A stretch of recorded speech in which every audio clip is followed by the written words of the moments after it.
Welcome back, Nerdy Sports, Nerdy Bunch audience. We're back to review Game 1 and 4 of the NBA Finals. We got the OKC Thunder up, potentially, tonight. It's Game 5. What do you think about that, Scotty? My co-host, I Scotty, a man who believed in the Pacers. We got love it. ourselves a 2-2 matchup now. We're going to break down the first four games today. Yes. This is We got a OKC Game 5 very tonight. pleasant surprise, right? Yeah. We spoke a little bit about how the finals were almost like anticlimactic, like, oh, it was fun watching Knicks and Pacers, but now it's just going to be a snooze fest. And despite ratings because of small markets, this has been one of the better finals I can remember as far as game for game.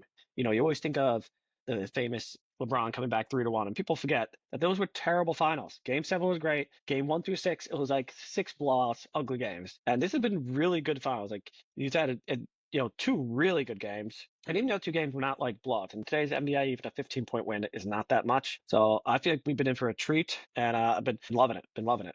But I do have some thoughts on particular games. I don't know if you want to start, or I should just jump right into it myself. Yeah, man. One thing I wanted to bring up a little nerdy sports stat. I shared it with you before last game, but we had another one. Small thing. Basically, if the Pacers score 110 points, they're 14 and 0 in the playoffs. If they Wow. don't score 110 points, now they're 0 and 6. So it's almost like guaranteed, like Yeah. what's going to happen tonight. OKC, I don't know if I said OKC, but I mean the Pacers. The Yes. Pacers are a one. If they score 110, they're 14 and 0. So basically, if OKC can hold up on their defense, and that's what this team Mhm. has been known for this whole season. I mean, everybody talks about this Pacers team that right after they were, what was it, 10 and 15? I have the stats somewhere. But basically, right after they were 10 and 15, they started the season off a little slow.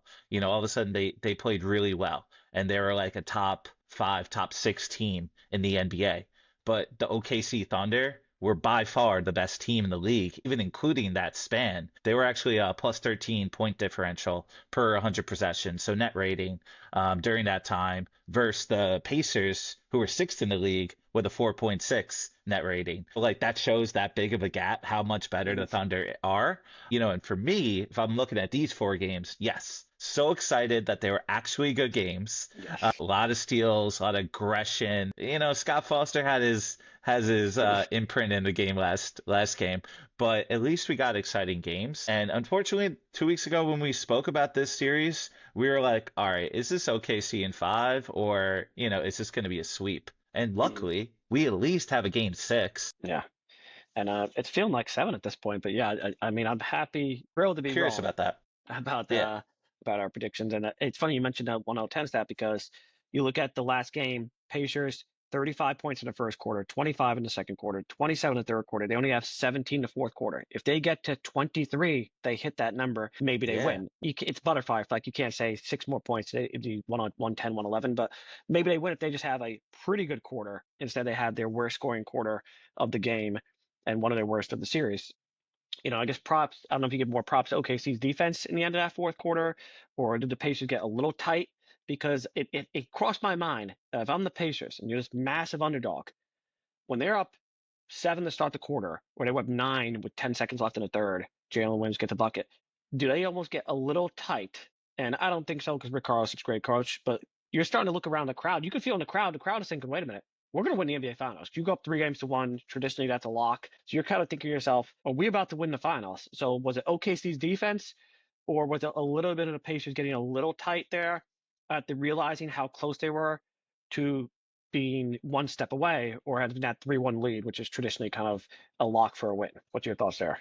I think it's always going to be both. If you burn up that Cavs Warriors 2016 final, side fact, I was trying to figure out who are the best teams to lose the NBA Finals, and clearly the Warriors teams, like, Yeah. got to be it. But they were super, super, super tight, like during that game. And you have Very. LeBron James, Steph Curry, Kevin Durant, Kyrie Irving on the court, and yet still they were tight. So whether Rick Carlisle is a great coach or not, by the way, he's the oldest coach to ever coach in the NBA Finals. Didn't Amazing know that. coach, as we broke down last week. He's like a 50-50 guy, but he's been around so long that, he has those 2011 Mavs.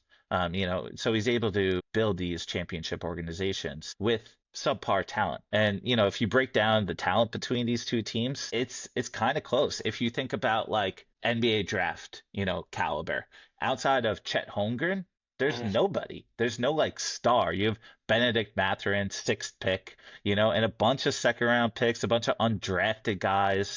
mhm. It's a fun. It's not a number one pick series, and we're always used to that. We're used to, number one True, picks true. dominating LeBron James, guys like that, like at least top five guys. But so I think to answer your question, I think you're going to be tight at the end of these games. And that's why, like, all of a sudden I feel like so confident that the Thunder are going to dominate tonight. Like, they're finally going to get that 20-point blowout game. I could be wrong. Obviously, we're only a few hours away from tip off. So by the time the Nerdy Bunch audience listens to this podcast, they're knowing exactly what's going to happen. Mhm, But, I think that was a game changer. If you think about, I also texted you, the Pacers were up 100-73 in the fourth quarter after game mhm. three. They've been dominating the end of these Yes. games. And that's where I'm always going to take, a team like the Denver Nuggets with experience. Neither of these teams really have experience. Who's going to shine? The Pacers have. But in game four, the Thunder won 31-17, dominating. So they're at 14. So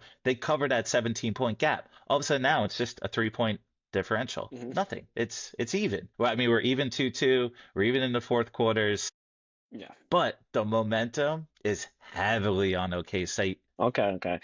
Starting to become a Pacers fan here a little bit. Yeah, I think it's natural. I'd say most people that don't have, a team to root for, you tend to pull toward the underdog. It's just a natural American thing that, if you're not already a Pacer or a Thunder fan, you're probably kind of leaning Pacers, like, oh, I want to see this happen. But they did impress me, even though that end they had a chance to really stomp on them. Like this was the first time that in the first half they won the first half. The Thunder had been winning the first half, lose. So I saw a little something different to Pacers. You mentioned the coaching experience, and that shows you can go different directions and whatnot. So I'm not sold. I'm not ready to pick the Pacers to win it all, but I'm ready to say that it's going to go seven, whether it be Thunder losing tonight or Thunder losing the six. I think it's going seven. I'm confident at that. And I think something that really jumped at me was the fact that the Pacers sent a message to the league, and we're going to connect this. We can touch on Desmond Bane trade later, but this is with me that there's value in really going for it every year because I think a lot of fans particularly kind of feel like if you're not a 1 or 2 seed, maybe a top three, that you're better off being at the bottom and drafting high.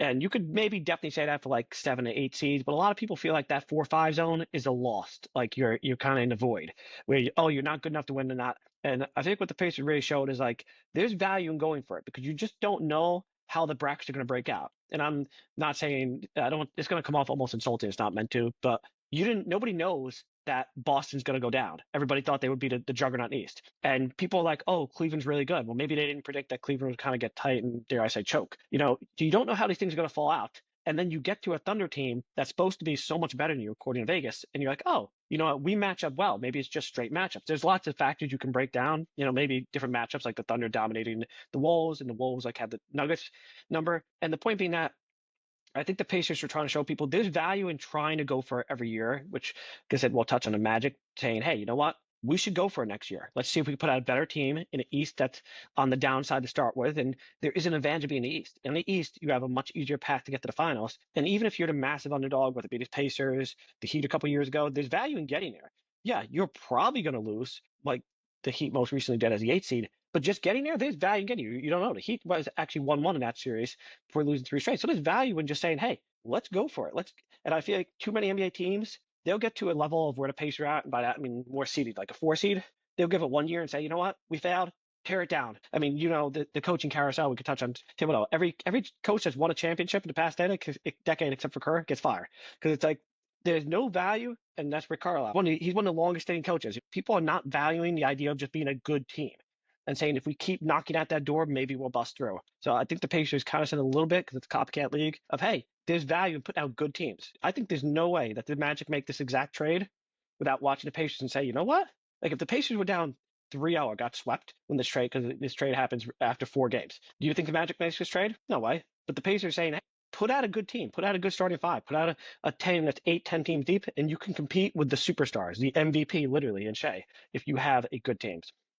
I like what they're showing the league as a whole. I like the message they're sending, and it's changed my opinion because I was in that group of people. It's like, oh, if you're like a 4 or 5 seed, you don't want to be there. You want to be garbage, get the #1 pick, or you want to be great. It's the Miami Heat way. Always compete, always put together a good team, always try. Even this year, they were so bad. I haven't seen a team this bad, and it proved. They faced the Cavs and got their ass whooped. But they put together, they try. They even with the Jimmy Butler trauma, they're like, all right, we're still gonna try really, really hard. And we want consistency with our coaching.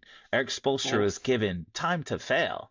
And now he's one of the best coaches out there. But a guy like Mike Malone just won an NBA championship versus Eric Spoelstra 2 years ago, no longer on the team. Didn't even take the team to the playoffs. They were so done with him. And did it work out? Look, they were one win away versus the potential NBA champions. So they could have easily been in the NBA Finals, maybe even win another NBA Finals. And when you got Nikola Jokic, the best player in the league, you got to go for it. This Magic team has shown promise. They have Paolo Banchero, they have Franz Wagner, they have Jalen Suggs. They know their core. They're like, okay, we'll get rid of Cole Anthony, Contavious Caldwell Pope, and then give up 4 first round picks, unprotected first round picks. The 16th pick in this year's draft. Next year, even better, they have the best of the Magic, the Wizards, or the Suns. Like one of those could be garbage. And then a first round pick in 2028, first round pick 2030. So the Memphis Grizzlies, they're like, look, we'll tank, we'll gain assets, we'll do something similar to what the Thunder did. They've traded a lot of picks, gather a lot of picks, just try it. There's so many pick swaps, it's a little nauseating to try to keep up with, but I love it for both sides. I thought the Grizzlies showed that they were not in the caliber of the Thunder. They got swept, they got mollywopped super easily. The Magic, they fought really hard versus the Celtics, and they dealt with a lot of injuries this year. And Desmond Bane, one of the best 3-point shooters in the game, a great defensive player, fits their mold really well, and he sneakily averages 5 assists per game too. So one of my favorite underrated players. I love it for the Magic. But obviously the Grizzlies got a haul, and everybody's going to want to compare it to this Luka deal where they're like, oh, they only gave them one pick in Anthony Davis. But we got to understand this Luka Doncic trade was an outlier. Don't compare it to any others. This is more like a Mikal Bridges type of trade, which everybody was dogging the Knicks for. But look, the Knicks were the most exciting Knicks team we've seen in 25 years because of it. Maybe it wasn't the only reason, but go for it. Trade for Yeah. Karl Anthony Towns. Like try something. I love the NBA because it's a fun product, but it gets my nerdy sports mind thinking of new possibilities because new coaches, new players, the NBA free agency, which we're almost in the middle, basically in the middle of, in the NBA draft, it shows you promise. It shows you, it creates conversation. The NBA, if me and Scotty always talk about, NBA is the league you talk about, the NFL is the league you watch. 100%. I agree with you. You mentioned the outlier trade, and we're not going to spend time on that, but even the Rudy Gobert trade, a lot of picks traded there. And even though I thought the Knicks won the trade, in the end, both teams, you could say, went for, as far as in Minnesota's mind, they were trying something different to get over the top. Both teams end up in the conference finals. So again, it's that going for it mentality of, hey, we're going to go through it. You mentioned Miami. That's a great example of a team that says, would never want to be garbage. Like, we'll try because once you get down to garbage, you could say, oh, we get number one picks, but you could also be stuck there for a while. Look at the Wizards, the Pelicans, so on. And you mentioned Miami. There's another benefit of going for it a lot, and that is it was news today. Durant saying, oh, his 3 destinations he wants: Spurs, Rockets, Heat are his top 3 destinations that he'd like to go to. Why are the Heat on that list? On paper, they don't have a lot of talent or anything, but they're there for that Heat culture, so to say. And that Heat culture, if you remove the logo Heat, what is the culture? The culture is just going for it and winning.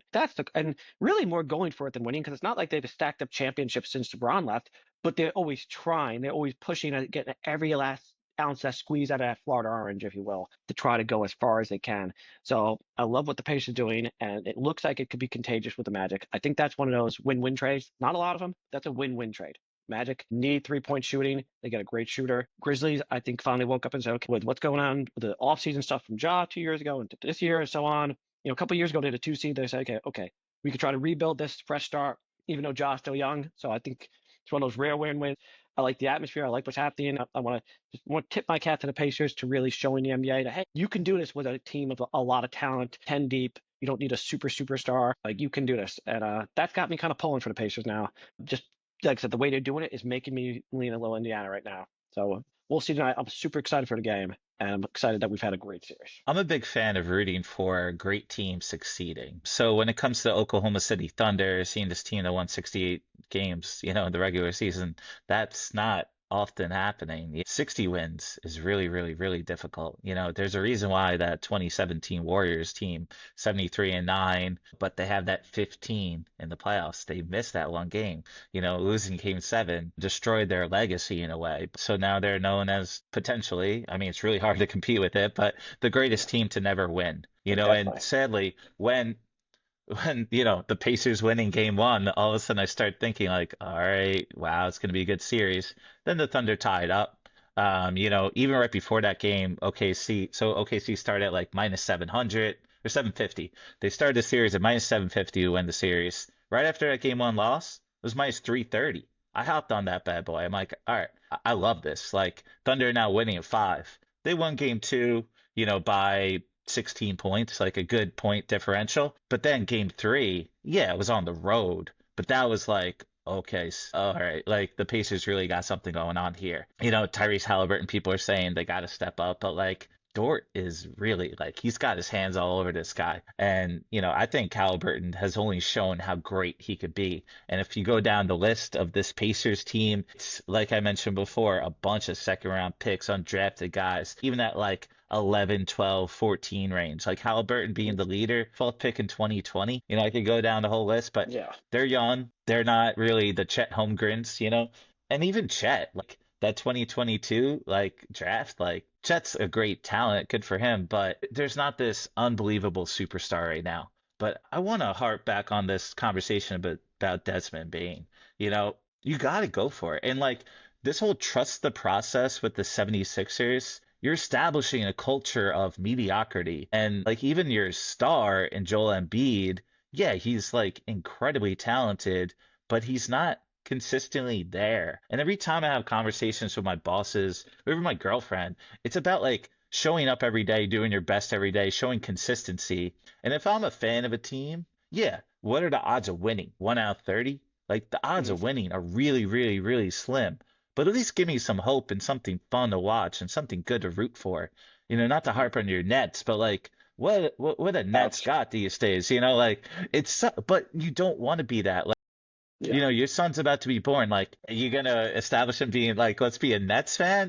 Maybe you could do your thing, but we could save that for a different podcast. But when you got the Pacers, like, here's a culture in Indiana that's all about hoops, Hoosier basketball. Yes. And you got this team that matches, like, there were like real fans in this building.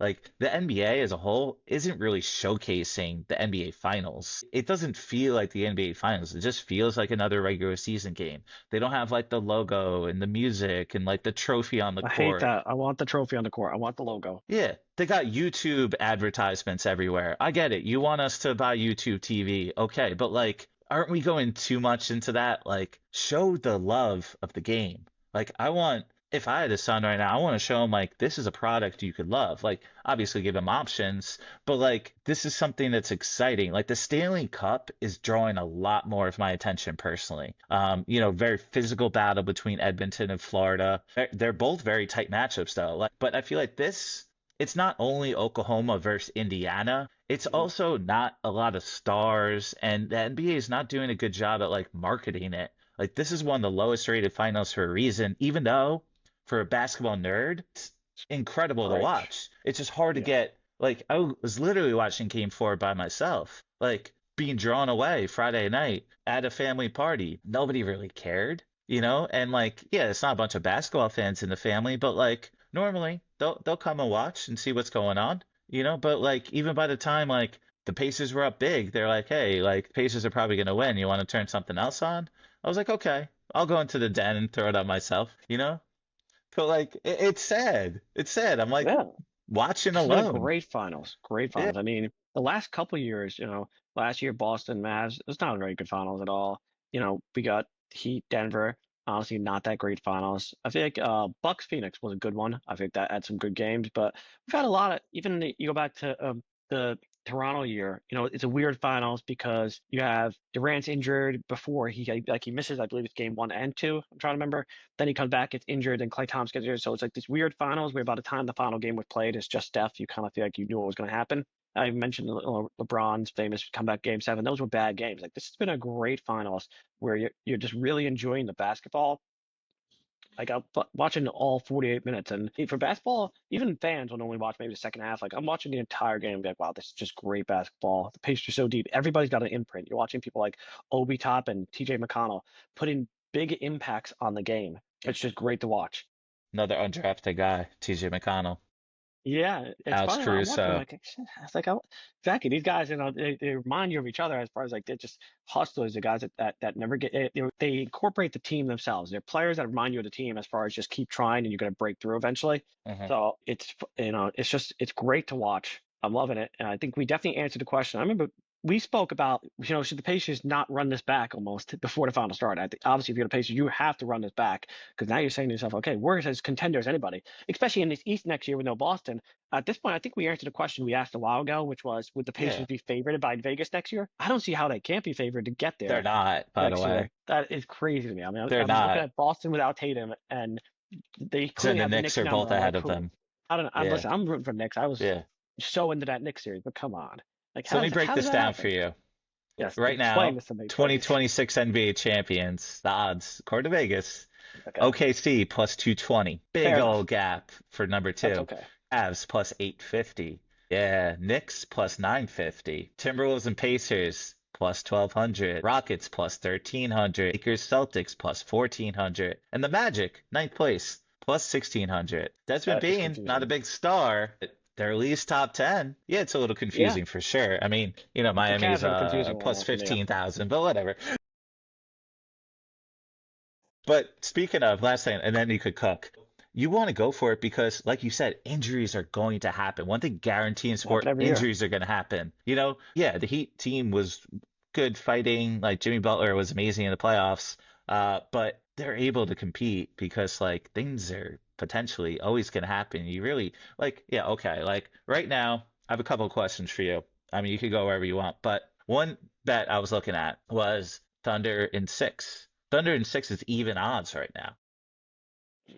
They're tremendously favored tonight. I know you say it's probably going to go seven. I mean, I could imagine it potentially going there, but I Okay. truly think that fourth quarter was like the nail in the coffin. And right now, Uh, the Thunder are going to take this and skyrocket. Okay.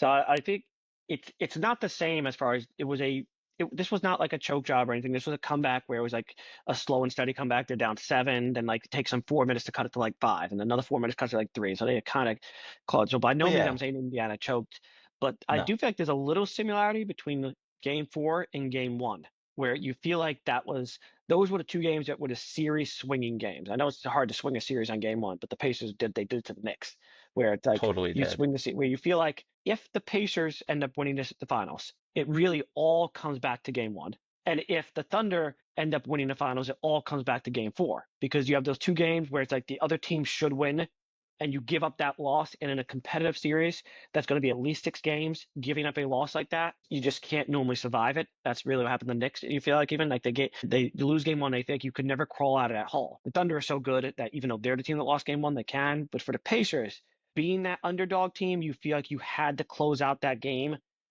to stop the tidal wave that is the Thunder. I felt like there were the moments I'm like the Pacers are going to win this, and what I was thinking honestly, I was also thinking the Knicks again because it was eerily reminding me of the Knicks series where if they had won, they would have been up 3 games to 1, like the Knicks were. And on my mind is saying everything in my mind says the better team is the Thunder, like the better team of the Celtics. But my eyeballs are saying, forget everything you know on paper. Just your eyes are telling you the better team would have been the Knicks in that series and the Pacers in this series. So I felt there was a lot of similarities there as far as the Pacers had stolen game one, just like they did against the Knicks, and they were about to go up 3-1, just like they did against the Celtics. And you were still feeling yourself like, well, the Celtics are the better team, and I'm not going to believe it until I see that final fourth game one, Yeah. which the Pacers did against the Knicks got against the Celtics. But I felt like there was similarities to that Knicks Celtics and this series, except for in this case, Thunder were able to come back and stop that 3-1 thing. Obviously, no big injury, so that's a huge thing.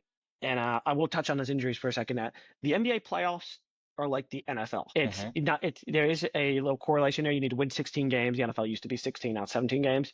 But also that the NBA playoffs, because they're far more physical, I think the last half dozen years we've had a big injury. In the NFL, you go into every season knowing somebody's getting injured. The NBA season, you don't really think about injuries in the season. At least I don't. But when the playoffs start, you feel like something's going to happen. The Bucks, that year they were defending the championship, they looked unstoppable. Chris Middleton gets hurt. They end up losing to 7 games. They never come back. Look at the Celtics entering this playoffs. People were like, oh, they should be the defending champs. Debatable with Oklahoma, but they were looking great. Now, I think they would have lost to the Knicks anyway, but Tatum gets injured. So you just don't know. The NBA season, the playoffs is so much more physical that injuries become such a higher percentage of chances happening. So that's kind of that injury point you mentioned. Yeah, I mean, if you want to compare these teams, like you have the 2011 Mavericks, not only does Rick Carlisle like coach both of these teams, but there's a He lot of does. similarities in just what they've gone through. And if you are really going to give the Pacers a chance to win, you got to look back to that series. Like that Mavericks team, they beat the Blazers in six, then they swept the Lakers. That's incredible. Second round, they sweep the Lakers in 2011, and then the young fighting OKC team, they beat them in five, and then they beat the Miami Heat team in six. This Pacers team, Bucks in five, pretty easy, similar to that Blazers series. Then the second round, the Cavs, the team who was like the favorite to win the East, close to the Celtics, but the Celtics only had those odds, I feel, because of last year. Similar to the Lakers, they were both doing great. They beat them in five. They destroyed the Cavs. Yeah, they had some injuries, but this Pacers team really took it to the Cavs. And then the Knicks, yeah, it's not the same as that Thunder team, but they were definitely favored. The Knicks were the team that was favored, and they beat them in six. And just like you're saying, like the momentum can come in any game, and often it could be a game one. That LeBron James punch that we always talk about, like for them losing that game, like that destroyed the series. And Mm-hmm. yeah, the Pacers aren't going to be able to win in six. I'm not trying to compare games, but basically what I'm trying to say is the Mavericks, yeah, everybody talks about the Heat, but they went through the Lakers and the Thunder as well. Two of the best teams in the West and two teams like at their peak of their power. Then, the Cavs and the Knicks are not like the same, but when you compare it to the East and how the East is, like that's almost as good as going through the Cavs and the Celtics. I mean, the Knicks beat the Celtics pretty handedly. And honestly, the Knicks probably were going to be a tougher fight when it came for this year. That Celtics team just didn't have it. And especially if Tatum, well, I mean, he did get injured, but like if Tatum's not there, the Knicks were a tougher fight. So this team keeps like outperforming their expectations. If one stat to share, the Oklahoma City Thunder heading into the fourth quarter when they have the lead are 61-2. They didn't have the lead in game four, but the only two losses are to the Pacers. Wow. They're 1-2 versus the Pacers, 60-0 versus the rest of the league. Tim Legler brought me that stat. Like, that's just like this Pacers team, the stats go on and on. They've had like five of the most miraculous comebacks we've ever seen. I can't wait to see how the series ends. Mhm. But I keep coming to this point, like, when are the Pacers just going to be done? What is this the Right. nail in the coffin finally? And I'm calling it now. I do think it's done. I think OKC in Mhm. six. I have a lot of faith in this OKC team right now. One of my favorite bets of the night is OKC to win, Shea to hit 1-3, Jalen Williams to get 15 points or more, and Chet Holmgren to get 6 rebounds or more. Okay. Those three Gotcha. stats, those guys hit it every single game. All they got to do is basically have OKC to win, and that's plus money. That's like minus 120 was the odds if you break it down. Now, I hate parlays, but something you've taught me Mm. is bet on four things that are really easy to hit. And if those are hitting all the time, I love it. I'm curious what you think about that bet. I mean, I'm a gambler, so any that I'm ready. You could. It's not hard for you to convince me to make a bet on anything. I like that. It's funny you say nail in the coffin and Pacers because it feels like the Pacers are Dracula when you can't kill them. You Absolutely. just can't keep them down. Yeah. You want to do that stat. There's a zillion stats. There's a stat about being down seven under a minute, and they have like 3 wins, and the rest of the NBA has like 3 wins in the past 100 years or something. Yeah. And Disgusting. maybe they're just. It's possible they're due because if about once every call it 8 years, if you were to average it out, there's a big upset in the NBA Finals. So I'll just break it down. I'll break it down here. Okay, just go over the last 30 years. Okay, 30-year sample size. I got the list in 1995. front of me.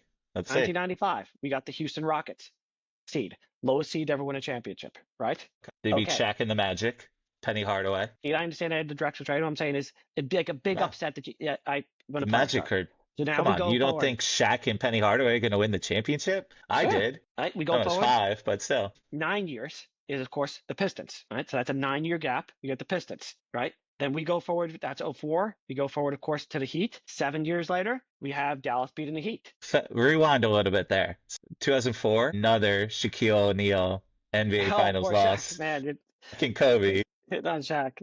two of the Fair best. enough. As Fair all enough. these lists, both of them got Shaq and Kobe top 5. Like all these Yeah. people. But yeah, I mean, you have Yeah. Chauncey So Billups, I'm saying, Ben yeah. Wallace, Well, 2004. so and then That team was 7 years gritty after that, defensive team. what Seven happened years 7 years after after that, that? Miami Heat. Yeah, yeah. Miami, This right? Mavericks team we And keep then talking this about. one's a little skewed because of injuries, LeBron but and Dwayne yeah, Wade. 8 years after that, you have Toronto. Pretty big dog. It's a little skewed because of injuries. Yeah, injuries, but still. My point being, if you take the average, you have a 9 year gap. I think what I said is 9, 7, 8 year gap. Now we're Hmm. 6 years removed from Toronto. You're saying we're Now, due so that's a smaller gap, but I'm next saying year? we're getting due. We're getting due. If it, I tell you as much, the list I gave you said every decade. Well, actually, 9 years was the biggest gap. So within every 10 years, if I'm stretching it, you're due one big upset. So this could be if the next 3 years are more favorites, this will be the upset of the decade, kind of.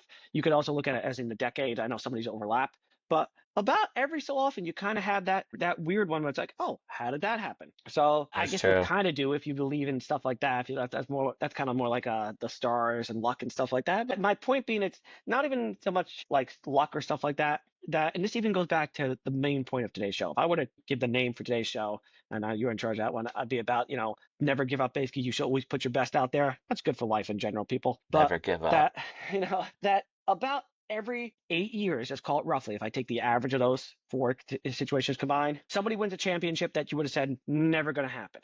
And so if you keep trying, then every 8 years, that's what is that? It's a 12% chance that you're going to win the championship. Oh, and those odds aren't bad instead of a 1 in 30 chance. So, yeah, that you should just keep putting it out there because it might happen.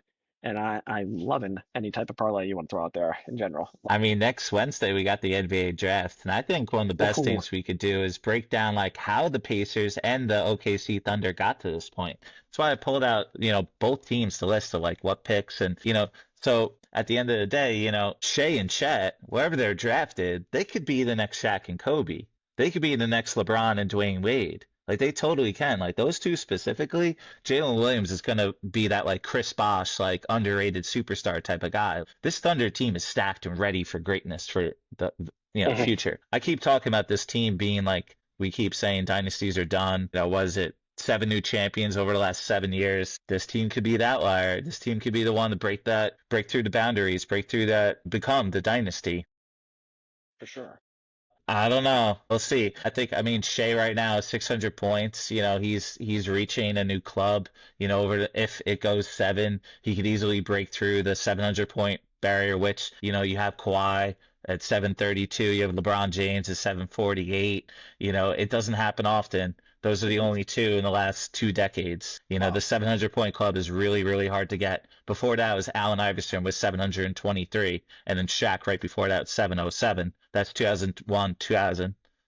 So in the last 25 years, it's only happened 4 times. So Shea could definitely break through that if he could just get 93 more points, and he's pretty much guaranteed 30 points a game. He's that kind of guy. So I'm really excited to see that. It's a little nerdy bunch stat for you. I was really excited to see what Chet could do. Being the most talented player pre-draft, I was like, he's the player to watch. 6.6 rebounds game 1, pretty bunch of letdown. He's 2 for 9 from the field. 22% is not what you want from your second best player.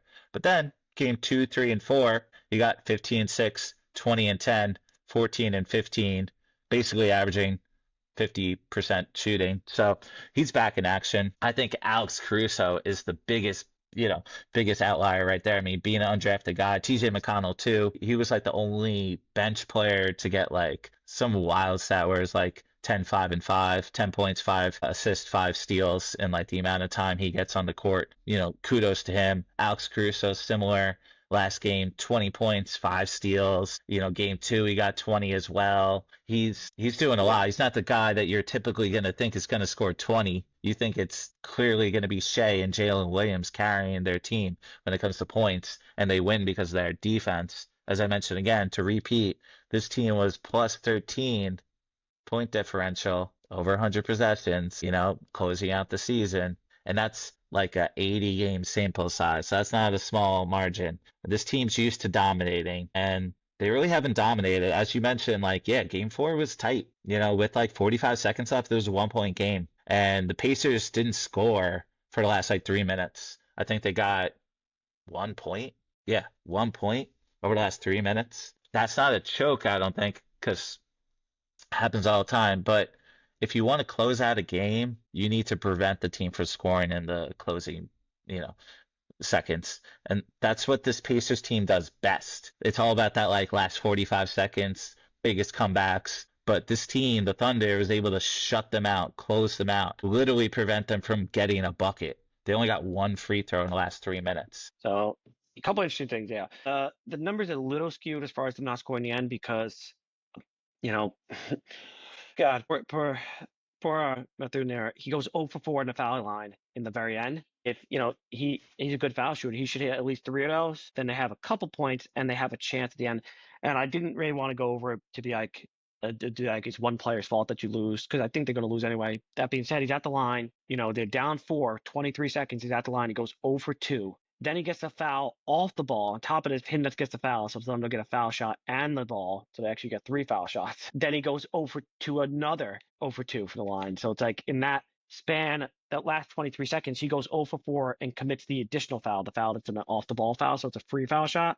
Where it's like, I don't know, just like a mental collapse kind of a little bit. And I think the Thunder are going to win it. And so I'm happy that really hasn't been like a big story, but they should have had a few more points there. And yeah, if they could score a little more, Pacers going to win that game. Interesting, you mentioned Alex Caruso. So in 4 games, there's only been 4 players to have at least 20 points twice, which is pretty rare if you think about it. If I said that clearly. So over the course of 4 games, only 4 of the players between both teams have scored at least 20 2 times, which is really low for a finals. And that's Shea, who's done it every game. And then Siakam's done it twice.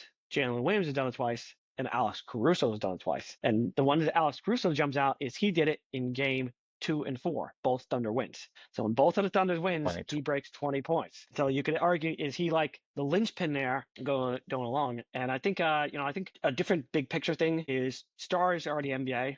So you look at Shea, and he's at over 20 in every game, but his defining moment, if they win this championship, and they are favored, they should, is going to be the fourth quarter of game 4. Because entering that fourth quarter, he has 20 points, which is okay, it's not bad, but for him, his over-under on the game was 34. So for him, that's well below. Yeah. He has 20 points, and he's coming off of game 3 where they lost and he only had 24. So he's pretty safe to assume that let's say he has 24 again, they're going to lose because they're down 7 entering that quarter. He has his best fourth quarter. He has 15 points in the fourth quarter, comes out, crushes it, they end up winning. And that's like the moment of, if he has a bad fourth quarter, you're going to, I don't want to go to the level of choke, but people are going to start being like, oh, he got under pressure. Let's just say kind of the pressure got to him, because then they're down 3-1, they probably lose the series. And you can look at it as the MVP came up short in back-to-back games. Because let's say they lost that game. It would have been 2 losses in Indiana, 2 underperforming games, say 2 games under his average, because underperforming, let's say he had like 7 points. That was it. That was his average through the first 3 quarters was 7 points. He would have had, 27 points, which is not terrible, but well under for him. He would have lost back-to-back on the road, and he would have not been able to take his team back. Instead, he does the opposite. He puts in 15 points, crushes the game, finishes a comeback, and that's the moment that he kind of really solidifies, no, I can handle the pressure. I can be the MVP. And if they win, I feel like that quarter, the fourth quarter of game 4, is the moment that really solidifies him as, dare you say best player in the NBA. That's, Jokic, but, I mean, because that was a key moment in his career. If he fails in the fourth quarter and they lose, they go down 3-1. And it's because he has even just an okay quarter. He has 7 points in a quarter because he had 20. So that's basically 7 is the average for the quarter. So you break that down. But he was projected 34. You're well under your average. You lose to the Pacers. You go 0 for 2 in Indiana, and you could basically, shut the book on they're probably going to lose down 3-1. And it's because he underperformed Indiana with 2 bad games, because game 3 was objectively a bad game for him. Yeah, I mean, going to the free throw stat you were talking about, Benedict Mathurin was the guy that went 1 for 4 at the end, the last 24 seconds of the game, while Shea went 2 for 2 in those same time frame. Benedict Mathurin drafted in 2022. Shea was drafted in 2018, more of a veteran. If you compare, like, there's really not a lot of guys like Caruso and Hartenstein 2017. Like, there's not really a lot of 10-year guys in this series. But Caruso is the only champion on the Thunder. Like, he won with the Lakers. There's True. him and I believe Siakam is the only other one. I think those are the only two if the teams combined. But so you mentioned Alex Caruso. He's got that veteran, been on a championship team and won. So that's a big presence for the Thunder. So the Pacers, yeah, they were 75% in game four with that loss. Yeah, the 1 for 4 from Benedict Mathurin's not going to help that. But the Thunder, they shot 88% game one, 88% game two, 76% in the game three loss, and then 90% in the game three win. So they're pretty damn good free throw shooting team. Like these points matter. They're supposed to be free, but if you're gonna, be a 50-40 night like Shea's trying to be, and your whole team can shoot 90% from free throw, that's really impressive. And that honestly is probably the biggest differential in why they won game four. Those fouls matter, and that's why we complain about refs so much because these points matter. The Thunder were -6.5, and they still covered, even though they were down, so much going into the fourth quarter. Like you mentioned, like Shea had an average game. Then he finally finished with 35. He covered his point differential. The Thunder covered their point differential. This team, yeah, they could have closed that last minute really well with a good defense, but to your point, this Pacers team has shown that they're the most resilient team of all time. So I really can't count this team out. I think there's one Yeah. thing we're learning: never give up, never surrender, always try your hardest. There's still 3 games left, and guess what? It's not -750 anymore. It's like -550, for a reason. The 520. It's still a big, heavy favorite with the Thunder, but they're only +100 to sweep. So Vegas is thinking OKC tonight, Pacers next game, OKC in seven. Yeah. I mean, I think the Thunder are a little too favored to win the series at this point. Yeah, You know, five's a lot just for a tie. because five's a lot for a best of three. I think that's such a huge margin there. And yeah, it's like at this point you start looking at like the series stats. It's super close. Just like overall points scored, the quarter by point scored, turnovers. It's not just a 2-2 tie. It's a 2-2 tie where it's been competitive games. There hasn't been a crazy blowout. Everything is locked in. And from turnovers, foul shots, regular shooting. Generally, a lot of these stats are pretty equal across the board. And I mean, I guess if you're a Thunder fan and you're feeling that today's going to be the day that they get that blowout, because I remember I mentioned the last time we spoke that in the previous 3 rounds they had at least one 30-point win. They haven't had that yet. So they had a dominant win Exactly. against the Grizzlies. I think it Yeah. was 51 or something. It was over 50. Plus 30 points against Denver. One was 30 even, and the other one was I think 42, something really high. And they beat the Minnesota in the final game. I believe it was 30 on the right on the dot. So each Dude, series they've you're had at so least good. one 30-point win, and 4 total entering this. But this one, their biggest win, I think you said was 16. So they haven't had that game where they just crush them. Now I know a win is technically only worth one. Whether they win by 1 or 30, it's only worth one game. But they haven't had that one yet. So speaking of things being due, I'll talk about series. Are the Thunder due for that game where they just come out and crush them? I think you said that's what you're picking tonight. Yeah, I mean, the odds are going to show that. There's a reason. So, like, as I mentioned before, after game one, it was OKC -330 for the series. So they only lost one game, but yet Yeah. they're all of a sudden swinging it that heavy. And then all of a sudden now, the Pacers won one more game, the Thunder won two more games, and it's -520. We're even right now. But they're basically saying, like, if we're even, we're taking the Thunder heavy, like really heavy. Like -520 is like a -20 point game. Like they're pretty much like guaranteeing. That's like a college football game when Alabama plays like Texas Christian. But yes, Scotty, you were Yeah. you were dead on. So game one versus the Memphis Grizzlies, 51-point win. Then game two versus the Denver Nuggets, that was a 43-point win. Then game five versus the Timberwolves, 30-point win. You're literally on the money, man. Wild. So look, we have a 16-point win in game two versus the Pacers, and that honestly could be the big outlier. It's not Yeah. 30, but we are in the finals now. Nobody should be winning by 30. If you win by 10, it's a big deal. The fact that it's -9.5 for this game just shows me I'm always looking, if I think something's so strong and Vegas says the opposite, I'm like, I must be wrong. Mhm.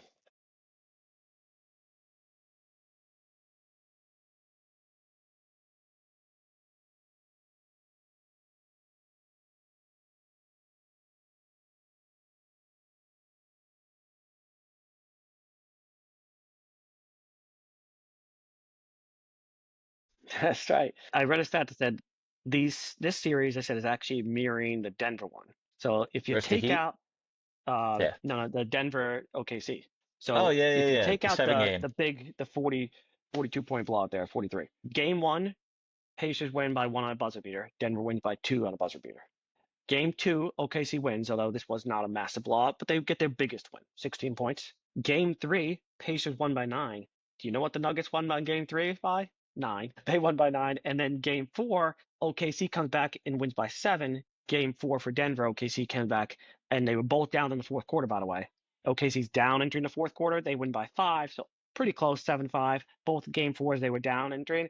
So there's several mirror things, including the 9 points exactly for Game 3, the buzzer beater, and then the Game 4 issue is they were down entering the fourth quarter, and they come back and win. The Denver, they won by 5. This one Game 4 they won by 7. So some outliers there as far as very similar stats. I saw that stat looking along where it's like, is it going to go the same way? If it does, we got OKC in 7, which I'll say now in case we don't get on the air again before the finals. That is my pick. I'm going to lock in my pick as OKC in 7. If you're going to make me pick tonight, I'm going to say OKC tonight. But my big picture pick is OKC in 7. So either it could be Pacers tonight, but I'll give all games. I'll give all 7 just so it's on the record in case we're not on the air again. I got OKC tonight. I got Pacers in Game 6. I got OKC in 7. And I don't think we're going to see that crazy blowout. I'll say OKC tonight. Call it 10 to 15 range. So like nice win, but not blowout by NBA standards. I'll say Denver's going to win. Indiana's going to win in Game 6. I don't even know how. I just think they're going to do it. And then I think OKC is going to have a Game 7 win. That's my stats, because I think it's good to have on the record before we close out here. Just have our picks. You want to give me your games as far as if it's going to be Thunder 2 in a row. You could throw out scores if you want to or not, but tell me what you're thinking, how it's going to go down. Yeah, I'll say Thunder by 18 tonight and Thunder by 7, game 6. Thunder in 6. Thunder in 6, Game 6 a little more competitive, kind of come down to the wire. Okay, I can get behind that. I mean, look, we're in Indiana. It's going to be wild. Game 6 is going to be wild. I'm not looking past tonight, though. Game 5, there's nothing better. There's a reason. I But mean, yeah, the Florida Panthers dominated Game 5, and the Oilers tried. They tried to compete, but I think it's the year of, as I've said many, many times to the Nerdy Bunch audience, it's the year of these transactions. Like, who got the best free agent? Saquon Barkley won the title. Brad Marchand true. potentially is going to win the final, stealing him from Boston Bruins. And Alex Caruso, Mr. There you 20 go. point man, Mr. 5 steal man. Can he be the guy? Okay. Honestly, is there a better acquisition? Maybe not right now. And a lot of people are saying it was going to, funny enough, is I believe preseason they said the best acquisition was Hartenstein, same team, but different player. I So, know, but and he Hartenstein's definitely not helped really them get doing to it. the 68 wins. Like He he was a did. huge part of their season. Oh yeah. He just hasn't been in this matchup. But that goes to your point is acquisitions. The Thunder made some nice moves, and hope that that probably gets them the ring. We'll see. So, yeah, I mean, the excited for Game Hartenstein 5. thing, there was a reason why the Thunder were so afraid of like playing the two bigs, playing Chet and Hartenstein. They didn't play in game 1, but then all of a sudden, like they're like, all right, we gotta figure something out here. Hartenstein's really let them down. Hartenstein had one good game. I think it was 9 and 9 in game 1, like 9 rebounds, 9 Yeah, points. But that's when Chet didn't perform. Since then, Chet's taken over. Jalen Williams has scored a lot more points too. And and they really leaned on Chet too, because if you look at Game 1 compared to Game 2, 3, 4, is they were more even. Hartenstein, Chet back and forth, and I'm just basing that on minutes. Chet's minutes Game 1 and even Game 2. Chet does 24 minutes dead even for Game 1. Game 2 he does 28 minutes, a little more. The last 2 games, Chet's at 35 and 37. So they've really been like, okay, you're going to take now the massive minute. They were doing like a literal. Almost, I don't know if it was because they felt like Hartenstein had been the starter, so let's try to split it more 50-50. Now they're like, okay, you know what, Chet, you're the center. You're playing starting minutes, 35 plus minutes at center, and that's where they're going forward now. Where Hartenstein has really kind of been regulated to very low minutes off the bench. But yeah, yeah, he's not doing too much. All right, Nerdy Bunch audience, let's close it out here. We got 6 hours until game time. Let me try to edit this and get this to all of you before game 5 starts, so you could get our picks and get my little sneaky 4-team parlay. OKC to win, Chet Holmgren getting 6 rebounds, Jalen Williams getting 15 plus points, and Shea getting at least 1 3-point made. Dave has been recording as always, and they just reviewed Thunderbolts, the movie. So go check out that podcast, and we'll be back next week, maybe even earlier, but at least next week, talking about the NBA draft, talking about this finals. And as always, Scotty, Keep it nerdy. Peace.